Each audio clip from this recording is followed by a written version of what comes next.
Talking about something. The James Harden system is working. I'm about to see what the hell is the James Harden system, anyways. Star break. James I never Harden heard of is that. averaging an efficient 25 points and 8.5 assists as Uh-huh. he started to build a really compelling case for an All-NBA team.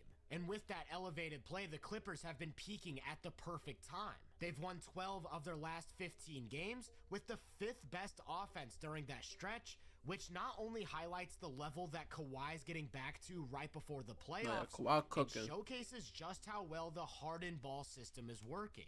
LA's offense Which is is basically just a less extreme version of what Harden was doing during his prime in Houston. A large chunk of their possessions start with him jogging the ball up the court, then immediately attacking whoever picks up the ball in isolation.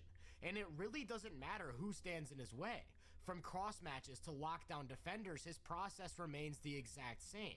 Sizing up, reading their every move, and reacting with the appropriate counter.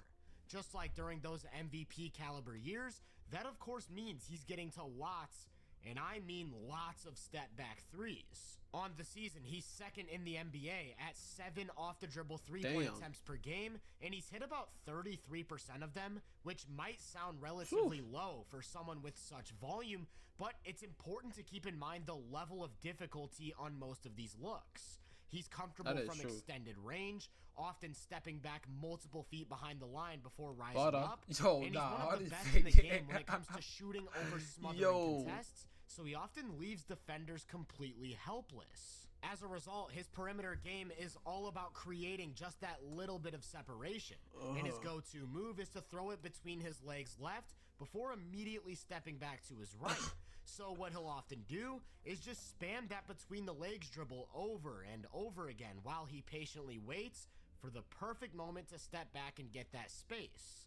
To make things more difficult, he'll often add some aggressive jab steps to threaten the drive while sizing up, which is something that defenders have to react to because as soon as they press up on the ball a bit too aggressively, he's just going to drive for real and probably leave them in the dust.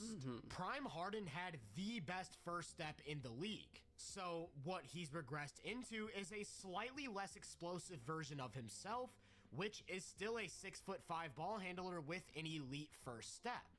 That means when he's sizing up defenders like this, not only do they have to worry about not giving him space to shoot, they have to anticipate any potential driving lanes or he's sleepwalking to the paint. With that said, I do think the biggest difference between Harden now and the Harden of then is that he doesn't pressure the defense nearly as much as an interior scorer. It's noticeable how much he's regressed as a vertical athlete, and he doesn't have the same sort of agility when it comes to creating angles from the floor, so he often finds himself either failing to get a good shot off, getting blocked, or just not getting to the rim altogether. On the season, he's attempting less than 3 shots at the rim every 75 possessions, which is the second lowest mark of his career behind just last year.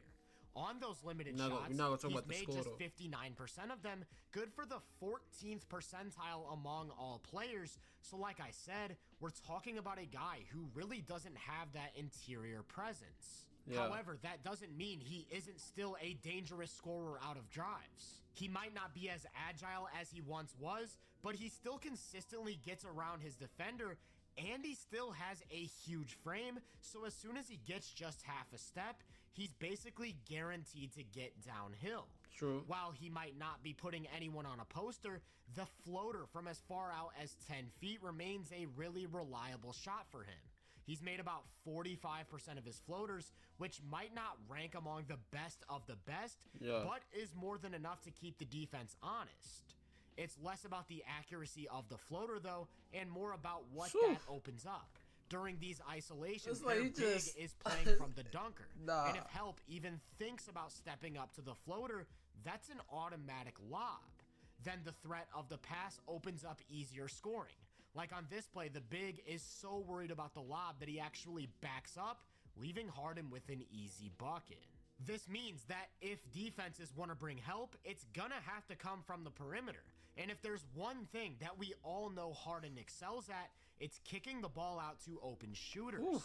or it's creating contact and drawing if he see you fouls, open, you getting which is that ball. something that he remains nothing short of world class. He always gets fouls. Despite not getting to the rim nearly as Harden, much, not always, but like, he knows how to draw a foul. I know what I'm talking attempts per 75, good for 10th in the NBA, and those foul shots actually carry his scoring efficiency in a major way.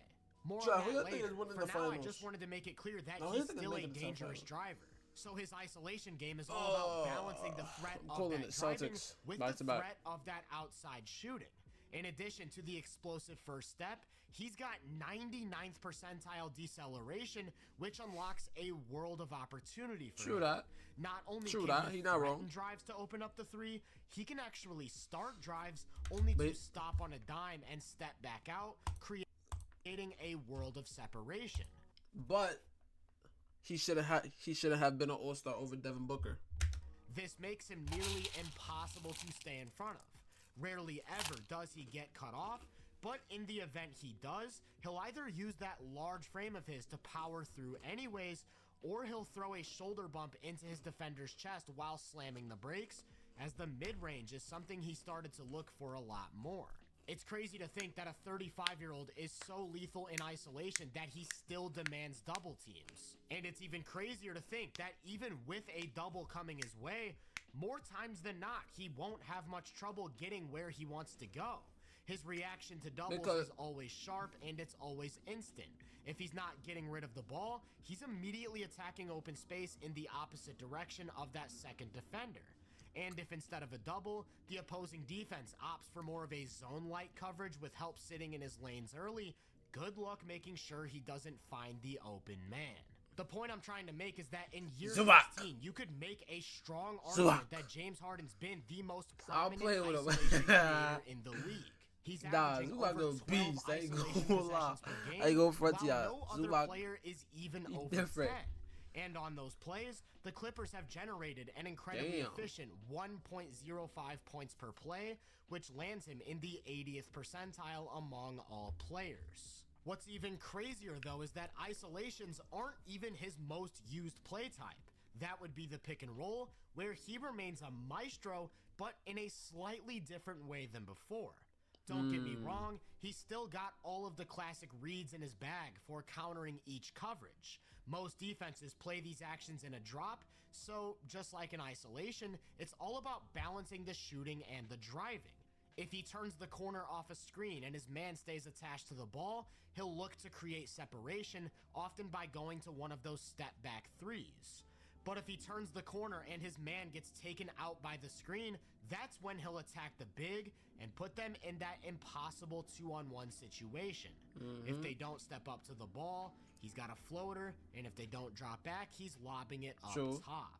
And sometimes it really is that simple, but not every time. A staple of Prime Harden's game was his ability to attack drop bigs and just obliterate them with his agility and open space. That's true. He can't do that aspect of anymore. his game doesn't really exist anymore, and with the way he's regressed as a finisher, a solid drop defense is usually able to keep him from scoring in the paint without needing to involve a third defender. As a result, he's had to shift his approach a bit. Instead of turning the corner with speed, he's a lot more methodical with how he operates, and that's where the added mid-range game comes in.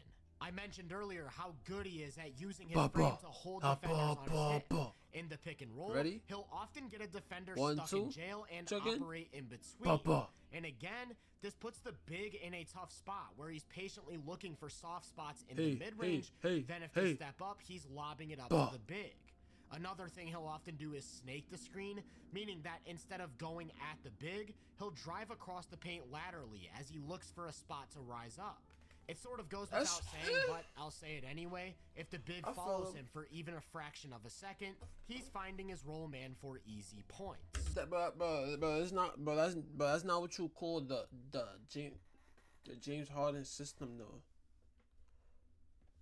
That's just called running plays he knows.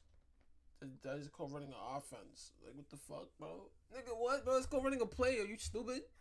Like, what the fuck? Nigga, it's called running a play for James Harden. Nigga, what? Like what the hell? It's called running a... It's called title, creating a playbook, having this specific play so Harden could do this or that, if this and that, and then this play and this play. Nigga, what the fuck? So he does still apply pressure. Man, we done with this.